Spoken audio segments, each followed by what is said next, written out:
Hello Fox News, we are the Quantum Leap exhibit program from Mount Anthony Union High School here in Bennington, Vermont. We are learning about journalism in class, and so we took notice when Mr. O'Reilly, Mr. Waters, and Fox News recently put our town and our state into the national spotlight. Back in the book segment tonight, Waters' World. Kind of a tie between Hawaii and Vermont as to which state is the most liberal in the nation. In our innovative learning program, we begin with the end in mind. We believe that in order to actually learn something, you must prepare to teach it to others. Since Hawaii is very far away from New York City and Vermont is not, we sent Waters there.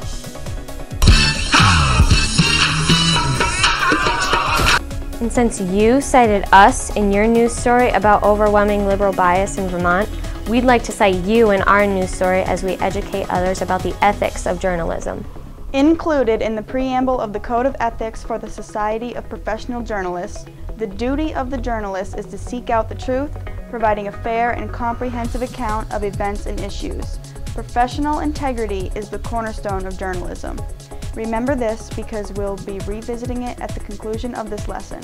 So, utilizing the Code of Ethics in journalism as our yardstick, we'd like to analyze the recent Waters' World piece that aired on O'Reilly to fully gauge Fox News' professional integrity. Fair enough. Let's begin. Point of ethics in journalism tests the accuracy of source information. What's the general philosophy in Vermont? Now, President Obama won overwhelmingly here by about 35 percentage points. Vermont's a very liberal state. Why do you think that is? A little bit of an invasion on the southern border. Why hasn't the president done anything to stop it?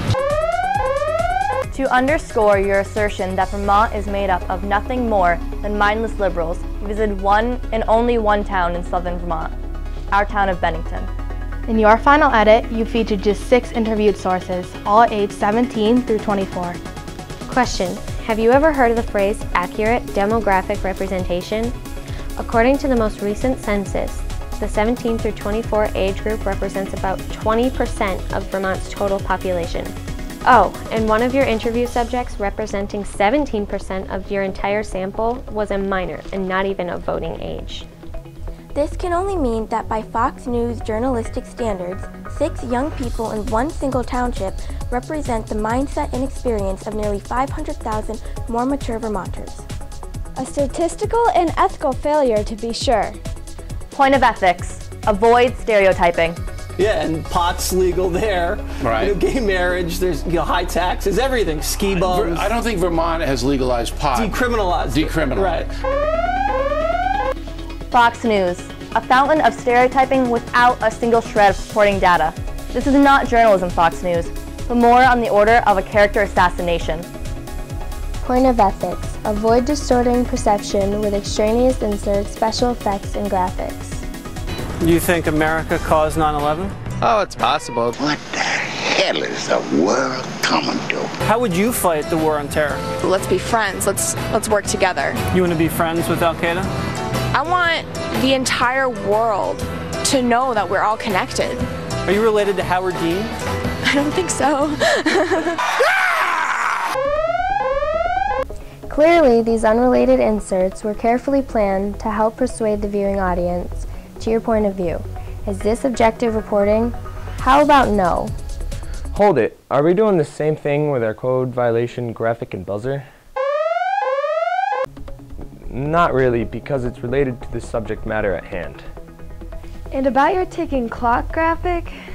Why do you think the president's allowed the terrorists to take over a third of Iraq?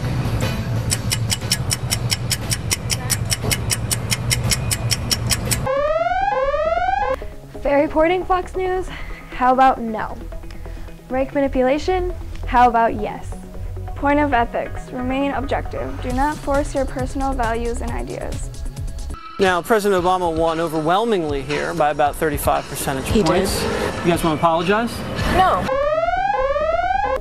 If you have already predetermined the outcome of a story before you do an interview, why bother? Because the fix is in. This ethic is a biggie. Deliberate distortion of the truth is never permissible. Do they work? Do these people have jobs? You ask them if they work? We're drifters. Really? Fact check. You admitted to interviewing a drifter. A drifter? You can't be serious. Is this person even a Vermonter? Well, we'll never know because Fox News shattered another ethic by not identifying one single source. One of them was an artist. I think she did finger painting. And then there's Bennington College, which is there. Yeah. So they're in school, but there's no grades at Bennington College. I didn't know that. And there's no requirements. No, you can just go. Anybody can go? Go for a few years, and I don't even know how you're evaluated. But it's like one of the biggest liberal arts schools in the country. Right. Fact check. Bennington College is not one of the largest liberal arts colleges in the country. In fact, it's not anywhere near the top 20 in enrollment. Fact check. You bash gay marriage like it's still taboo. Yeah, and pot's legal there. Right. You know, gay marriage. According to the latest Gallup poll, 55% of Americans have no problems with gay marriage. Do you?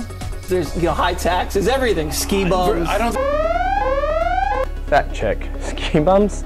You apply a 1970s idiom to contemporary Vermont. Talk about being behind the times. Fact check. High taxes? Vermont checks in at number 7, below Wisconsin and just above Iowa. Do we hear you rail on high taxes in Iowa? No. Conclusion. The facts have been so distorted by O'Reilly and Waters that the real truth is totally unrecognizable. Offering misleading or distorted facts for the purpose of political persuasion is a working definition for propaganda. Code of ethics, major point.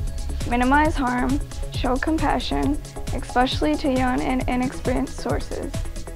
Do you understand the harm that you intentionally cause when, through snarky interviewing and sly editing, you make decent people look foolish? For your report, you chose to only use the young and inexperienced, and you chose to take a mean-spirited approach to embarrass them. To quote directly from the Code of Ethics of Journalism, pursuit of the news is not a license for arrogance. Code of Ethics final points. Hold yourself to high standards and hold yourself accountable.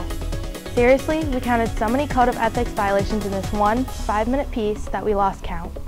So the critical question we have for you, Mr. Waters, and for you, Mr. O'Reilly, and for you, Fox News, is can you commit to raising the bar by sticking to high standards in the Code of Ethics of Journalism?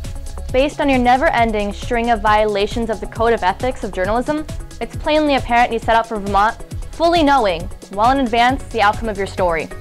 And you got it, by patent manipulation. Congratulations. You have managed in one 5-minute period to beat up some good people on camera, jeopardize the reputation of a fine town, and trash an entire state, all to fulfill a political agenda. And based on our studies about the field of journalism, we have determined that you're not practicing journalism. You're practicing rank propaganda, and therefore, per the Society of Professional Journalists, you fail with respect to possessing professional integrity. Once again, the cornerstone of journalism. Oh, and if you think super liberal Vermonters only pick on conservative news outlets, you'd be wrong. Again. Quantum Leap and Mount Anthony Union High School are embroiled in a battle for the truth with the liberal New York Times over their gross reporting errors about our school and our area.